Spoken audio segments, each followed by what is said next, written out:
para a gente fazer uma aplicação sobre essas características fisiográficas da bacia hidrográfica. Você deve ter visto no vídeo lá ou no material didático que a bacia hidrográfica ela vai ser caracterizada por uma série de diferenças, né? Uma série de diferenças entre si, para efeito comparativo, né? E de dados característicos da própria bacia, que a gente chama de dados ou características fisiográficas da bacia hidrográfica, que estão ligadas aí à área da bacia, ao perímetro, ao que tem dentro da bacia, em termos de relevo, topografia, em termos de cobertura superficial, em termos de geologia subsuperficial, né, e subterrânea. Então, tudo que compõe a parte de característica de uma bacia hidrográfica, ela é de fundamental importância na hidrologia, né? Você concorda comigo que uma precipitação que ocorra na bacia hidrográfica, se ela tiver um subsolo mais permeável, né, a parcela da infiltração do ciclo hidrológico tende a ser bem maior do que uma bacia de subsolo impermeável, né? Então, tá vendo a ligação da característica do subsolo, né, de uma bacia hidrográfica, influenciando no ciclo hidrológico devido a uma precipitação, né? Bacias com declividades muito acentuadas e bacias mais planas têm velocidade de escoamento superficial diferente, né? Isso vai influenciar na infiltração também, na evaporação, na estabilidade superficial do próprio terreno, em termos de erosão, né? Então, essas características têm uma influência muito forte no estudo da bacia, em termos aí de análise do seu ciclo hidrológico, tá? Essas características fisiográficas podem ser diretas, como a área da bacia X quilômetros quadrados, a outra 2x quilômetros quadrados. Então, você já sabe que uma tem uma área de contribuição muito maior que a outra, o dobro da outra, propriamente dito, né? O perímetro também é uma característica direta da bacia. E algumas características são indiretas, né? Eu pego a área e o perímetro, combino esses números e chego num certo fator, e esse fator indiretamente me diz alguma coisa sobre a bacia hidrográfica. Aí você deve ter visto, deixa eu compartilhar a tela aqui, que aí eu coloco esse slide aqui para vocês acompanharem.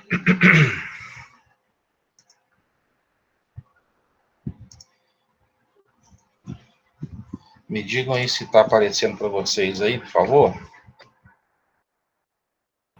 Tá sim, professor. Obrigado.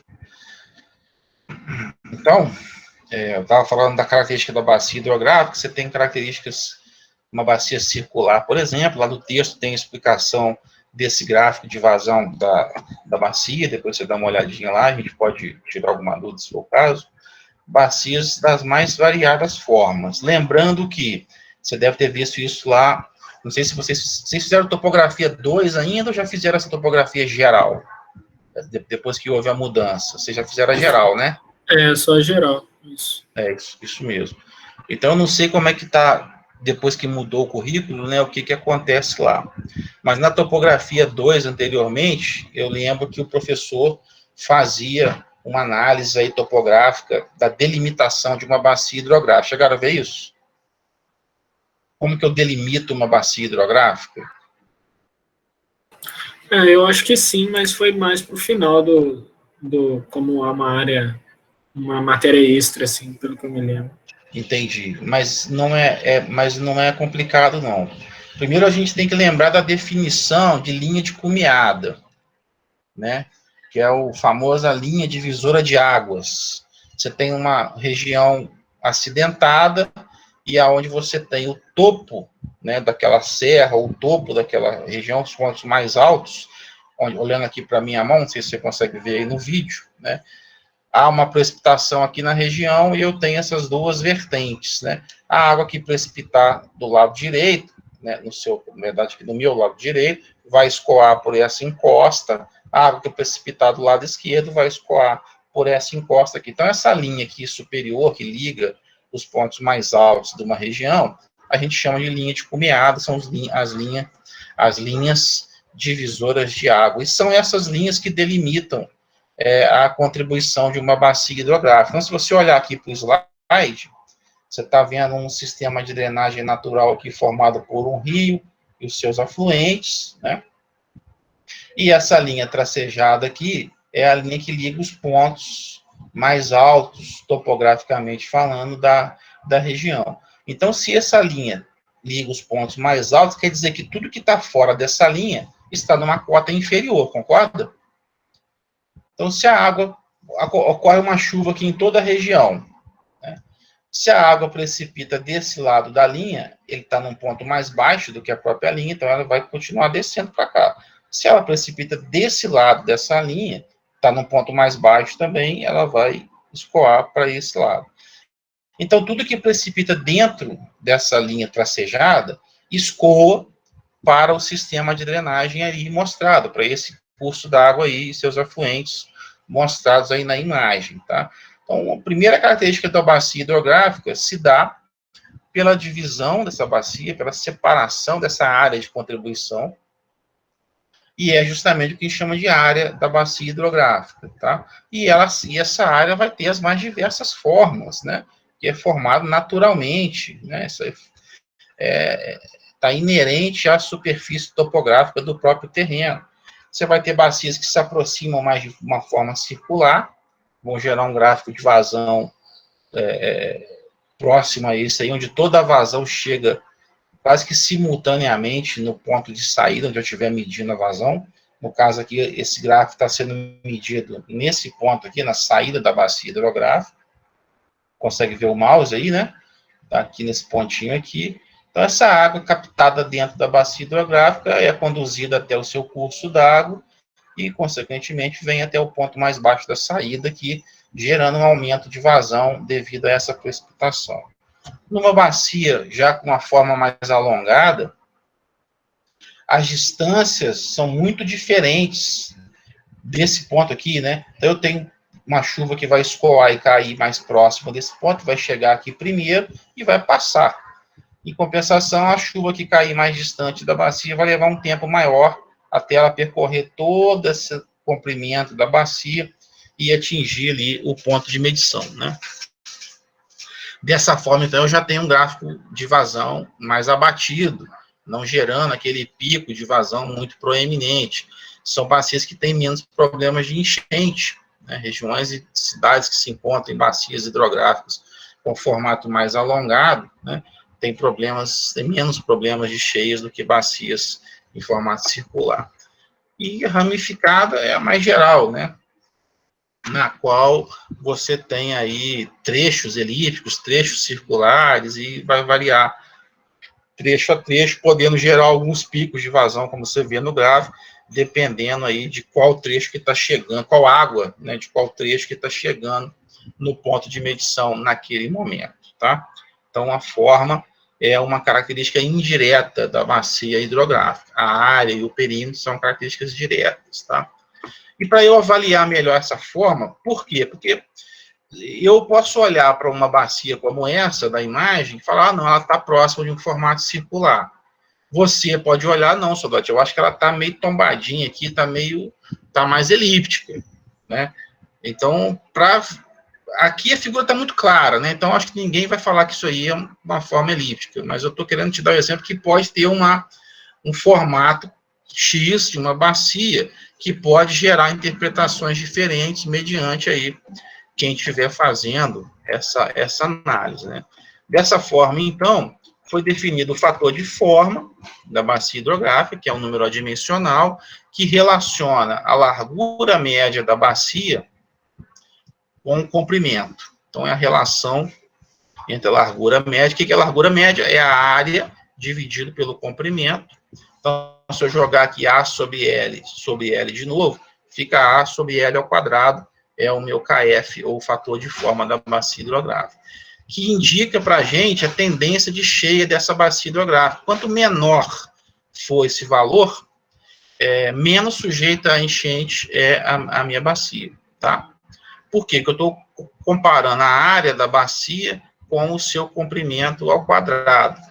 Digamos assim, comprimento ao quadrado, não, melhor, a largura média, eu vou explicar melhor a largura média. Se eu vier aqui e falar que é a largura média, é esse comprimento aqui, ó, da bacia, maior dimensão, dividida pela média aqui, ó, desculpa, é a área da bacia toda, desculpa, dividido pelo comprimento total, que vai me dar uma área transversal aqui, ó, um comprimento transversal aqui médio.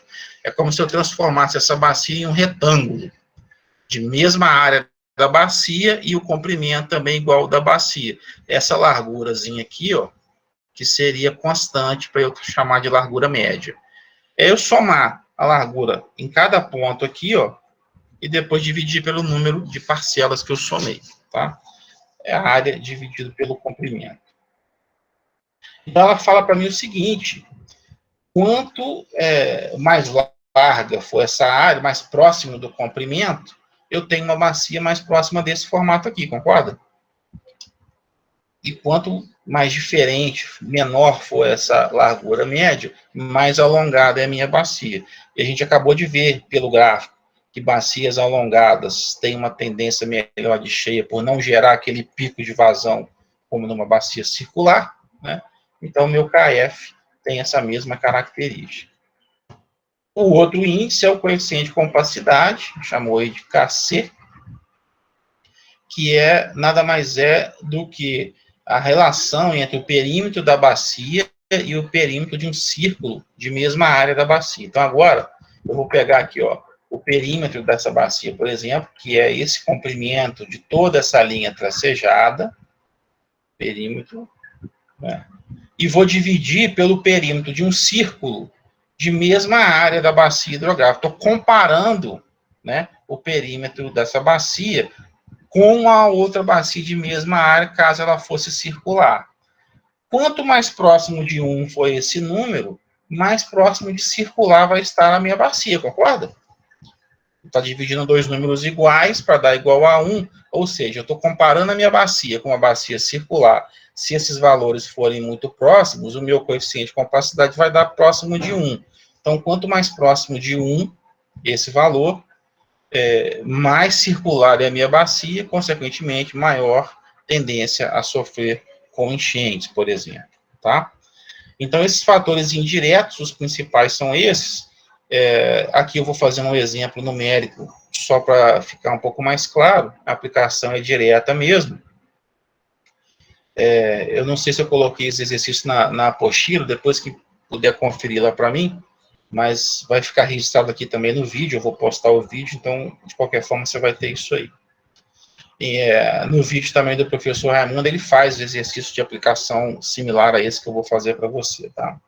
Bom, de acordo com os dados fornecidos para a bacia hidrográfica, da bacia hidrográfica 1, né, que a gente vai fazer uma comparação entre as bacias, tá, entre os KFs e os KCs dessas duas bacias, pede para determinar o fator de forma e o coeficiente de compacidade da bacia 1. E depois comparar esses valores com os dados da bacia 2 e fazer uma análise de suas diferenças. Então, a bacia 1 tem uma área de 20 mil quilômetros quadrados, um comprimento do seu curso principal, curso de água mais longo, né, seu rio mais longo, de 1.000 quilômetros, e um perímetro de 2.500 quilômetros. A bacia 2 já foi dado o KF igual a 0,85 e o KC igual a 1,01. Então, a primeira parte do problema é calcular o KF e o KC da bacia 1. Tá aí, o KF da bacia 1 é o L médio sobre L. O L médio da bacia 1 é a área da bacia 1, 20 mil quilômetros quadrados, dividido pelo comprimento da bacia 1, que é o comprimento do seu maior curso d'água, 1.000 quilômetros. Eu tenho aqui que a largura média é de 20 quilômetros, cortando aqui, ó, km quadrado com km. Substituindo, então, na equação do KF1, eu acho que o coeficiente de forma da bacia 1 é igual à largura média, que eu achei 20 quilômetros, dividido pelo comprimento da bacia, de 1.000 quilômetros, eu vou cortar quilômetro por quilômetro, o KF é adimensional, 0,02, tá? O compacidade da bacia 1, 0,28 vezes o perímetro, dividido pela raiz quadrada da área. Então, tá aqui, ó, 0,28, perímetro 2.500 quilômetros, raiz quadrada da área, a área são 20.000 quilômetros quadrados, raiz quadrada de quilômetro quadrado vira quilômetro, eu corto quilômetro com quilômetro, eu chego aí também a um valor adimensional para o coeficiente de compacidade, certo? Deixei bem claro aí as unidades para você ver que é realmente adimensional. Então, eu tenho, montando uma tabelinha aqui para facilitar a nossa comparação, eu calculei o KF da bacia 1, 0,02, o da bacia 2 foi dado, 0,85, calculei o KC da bacia 1, 4,95, e o da bacia 2 foi dado, 1,01. Comparando-se esses valores, eu chego à conclusão, pelo conceito que a gente acabou de ver de coeficiente de forma, de fator de forma e coeficiente de compacidade, a bacia 1 é menos sujeita a enchentes do que a bacia 2, porque o seu fator de forma é menor do que o da bacia 2. Quanto menor for o fator de forma, menos sujeita a enchentes está a nossa bacia, né? E a bacia 1 também tem uma forma mais irregular, ou alongada, ou ramificada, não sei, porque a gente não tem a determinação da forma dela visualmente falando, mas eu sei que ela é mais alongada ou ramificada porque o número está longe do 1. Olha só, da bacia 2 é 1,01, ela é praticamente uma bacia circular. O KC da bacia 2 é 4,95, está bem longe do 1, né? Então, ela está mais com formato alongado ou ramificado do que a bacia 2. Com isso, ela corrobora o dado anterior, né? Já falei que a bacia é menos sujeita a enchentes, bacias ramificadas ou alongadas também têm essa propriedade, tá? Então, a grande sacada do exercício, você viu que é muito simples, né? A aplicação das equações é muito simples. A grande sacada é fazer esse tipo de análise e essa comparação. Apesar de falar que o número é maior que o outro, acontece isso ou aquilo, né, ou próximo de 1, não são valores absolutos. Há sempre a necessidade de se comparar esses valores com um dado de bacias conhecidas, a fim de tirar uma previsão, uma conclusão da bacia que você está estudando naquele momento, tá? Outra coisa importante é que de nada vale esse cálculo ser preciso se os dados de origem da sua bacia hidrográfica não o são, né? Então, o levantamento prévio da área da bacia, do seu perímetro, né, o levantamento topográfico envolvido nesse procedimento, ele é de fundamental importância, tá? A topografia é uma grande aliada da engenharia civil, não é à toa que vocês têm um currículo relativamente grande de topografia. Existe, né, a engenharia de agrimensura e tal, que tem todas aí a sua importância dentro da engenharia, mas a topografia, propriamente dita, é muito importante para a engenharia civil em vários ramos, né, seja na hidrologia, na geotecnia e por aí vai, tá? Então é importante você estar conhecendo bastante de topografia para averiguar se esses dados que você está tomando no seu levantamento da bacia, no seu estudo de projeto da bacia, são precisos, vão te dar a precisão que você precisa para fazer o projeto e etc, né? Você vai fazer um levantamento prévio, né? Um projeto piloto, por exemplo, um projeto básico, uma ideia de projeto. Você pode pegar a imagem no Google, por exemplo, e usar aqueles dados, a precisão que ele está te fornecendo. Agora, a partir do momento que esse projeto básico vai virar um projeto mais detalhado, vai ter que ser orçado de forma mais detalhada, mais aprofundada, essa precisão já não está servindo mais para você. Ela vai te levar a cometer muitos erros, né? Dessa forma, você necessita de ter, a partir desse momento, porque agora o foco mudou, é um projeto definitivo, a nível de projeto executivo, por exemplo, onde a necessidade de dados mais precisos se faz presente, tá? Então, fiquem atentos a isso também, ok? Aí, o tema vai seguir relevo da bacia, né, que é fundamental também numa análise, né, sobre um estudo de uma bacia hidrográfica. O relevo tem uma série de implicações no comportamento do escoamento e da infiltração, por exemplo, tá? Aí apresenta para você algumas características desse relevo, como avaliar. Os padrões de drenagem também são fundamentais. Imagine que quando ocorre uma precipitação na bacia como essa aqui, por exemplo, um trecho da bacia hidrográfica, a água que precipita sobre o terreno e escoa sobre a superfície tem uma velocidade muito menor do que a água que escoa no canal propriamente dito. A água dentro dos rios e córregos escoa numa velocidade bem maior do que a água fora, pela superfície comum, né?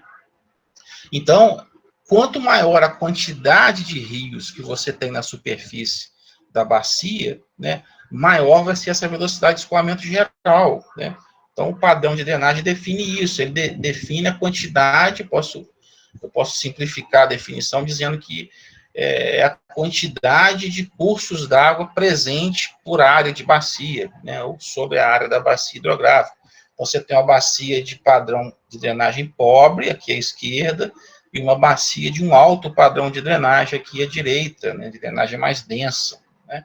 Então, a mesma chuva que ocorrer nessas três bacias aí, com essas características de drenagem, a água vai escoar muito mais rápido nessa, com maior densidade, porque é muito mais rápido ela encontrar um curso d'água qualquer e já escoar com velocidades maiores. Então, se eu tenho uma cidade aqui a jusante, a água vai chegar muito mais rápido do que numa cidade que está jusante de uma bacia de drenagem menos densa, tá? Então, essas ligações, né, essas conclusões que eu acho importante de você fazer ao ler esse texto, tá? Aí o Horton definiu aí como que ele padroniza isso em termos de número, né? Aqui tem uma sequência de como que calcula o padrão de drenagem de acordo com a metodologia do Horton e de Strahler, que são os principais aí, e você classifica os rios mediante o número de tributários que ele possui, e o valor maior aqui no tronco principal, né, a partir do ponto que você está fazendo a sua análise da bacia hidrográfica, né, é o chamado padrão de drenagem. Ambos aqui deu 4, mesmo curso d'água, mesma bacia, pelo método de Strahler e pelo método de Horton. O Horton, no final, o que ele faz? Ele volta, o Strahler ele vem classificando os cursos d'água até chegar na classificação final, e morreu a nota. A classificação da bacia é essa final aqui. O Horton pega o curso principal e vai renomeando ele com a sua classificação maior até o final, né? O que causa, quando a gente olha, se eu não tivesse visto esse nome aqui embaixo, dos dois métodos, eu olharia para cá, olha, esse curso d'água aqui sem nenhum tributário, classificou como 4, está errado. A classificação é 1, né? Mas é porque ele terminou a classificação e depois ele retorna, reclassificando o curso principal com o seu maior nível, tá? Mas o método de fazer é o mesmo. Você dá uma lidazinha aí. E no vídeo do professor Raimundo também ele faz um cálculo lá da densidade de drenagem, que nada mais é do que a extensão total de cursos d'água da bacia. Eu venho na minha bacia hidrográfica e meço qual o comprimento total e faço o somatório, né, de todos os cursos d'água contidos na minha bacia. Então, eu tenho um comprimento de todos os rios, córregos, que a precisão do meu mapa me permite fazer, obviamente, e divido isso pela área da bacia hidrográfica. E o que eu estou fazendo? Estou fazendo quilômetros de rio por quilômetros quadrados de área, né? Quanto maior foi esse número, quer dizer que eu tenho mais estradas, hidrovias, né? Mais cursos d'água ocupando a área, maior é o meu padrão de drenagem daquela bacia hidrográfica, tá certo? Então, depois você dá uma olhadinha. Aí o SWAMI classifica que o D, em torno aí de 0,5 km por km quadrado, é a bacia de drenagem mais pobre. Você está próximo de uma figura como essa aqui, por exemplo, esparsa, né? E números acima de 3,5 km por quilômetro quadrado, você já está em bacias de densidade maior de drenagem. Tá beleza? Aí, como a gente falou, características geológicas da bacia hidrográfica, o primeiro exemplo que eu citei hoje, né, uma precipitação ocorre numa bacia de subsolo impermeável e uma outra de subsolo mais permeável. Olha o que acontece com o seu gráfico de vazão, né, do escoamento.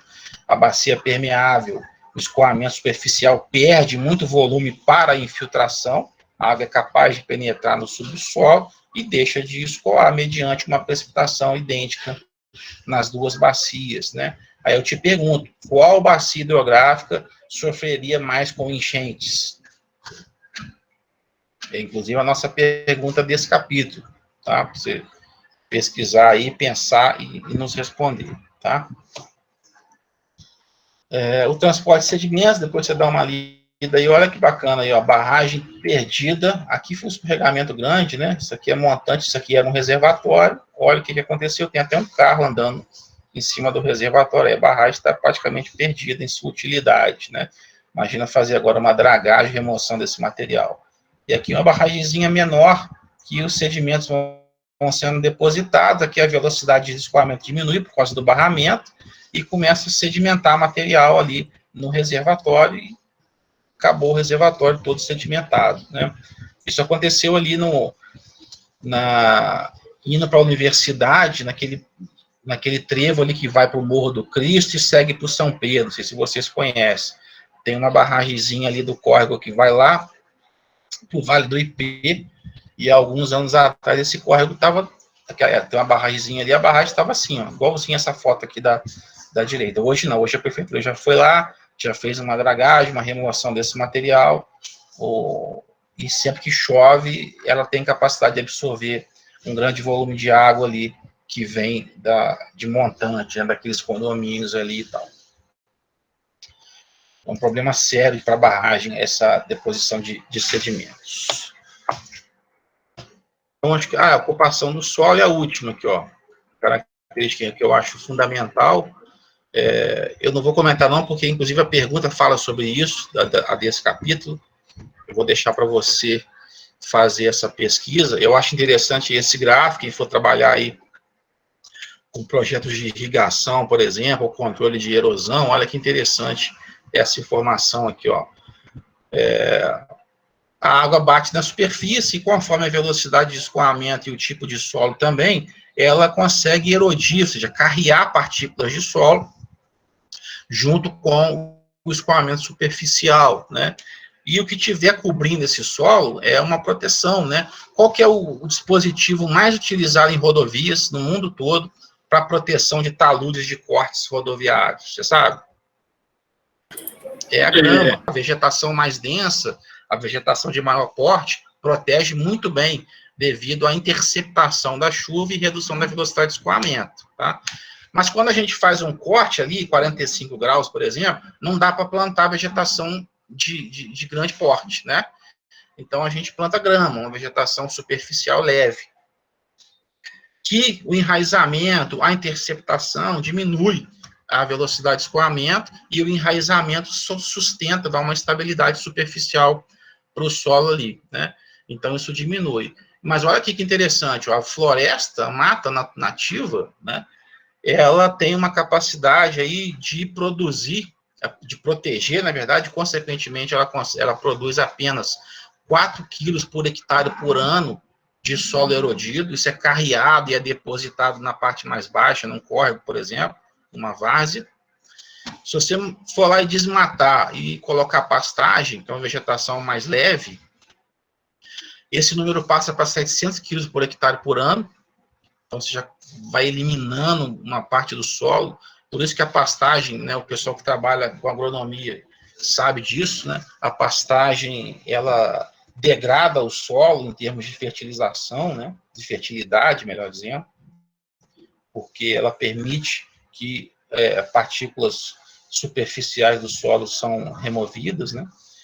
Um cafezal já agora passa por uma cultura menos densa, com espaçamento maior entre as plantas, um enraizamento menor superficialmente, já passa para 1.100 quilos por hectare por ano, e o algodoal, por alguma característica da própria planta, eu não sei, né, porque eu não entendo, não sou agrônomo, mas possivelmente é isso, e do jeito de se plantar, possivelmente, passa para 38 mil quilos por ano por hectare, né? Olha só que interessante o que a ocupação superficial, mesmo que vegetal, consegue causar em termos de erosão, né?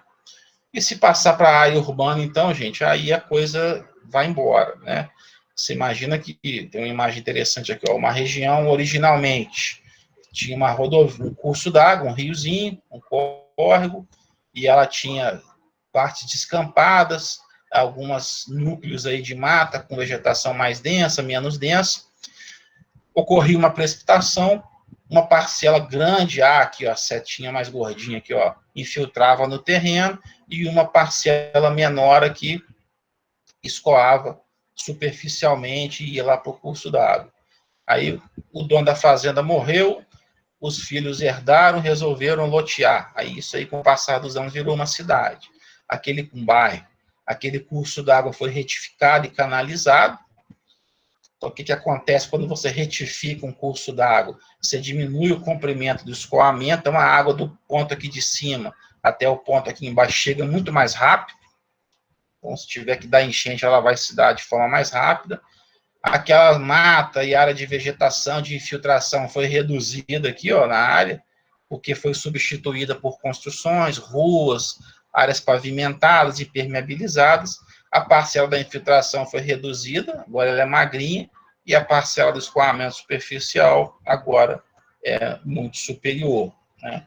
Então, aquele curso d'água que poderia dar vazão ao escoamento existente antigamente, hoje não dá mais, porque a ação antrópica alterou substancialmente as parcelas, o comportamento do ciclo hidrológico na região, tá? Então é isso. Fica a perguntinha aí para a próxima semana. Eu já postei essa pergunta lá no mural, com uma outra imagem, tá? Essa aí é bem mais bonita, a meu ver, mas eu postei imagem parecida com essa, para ajudar nessa análise aí, tá ok? Perguntas, pessoal? Alguma dúvida? Fique à vontade.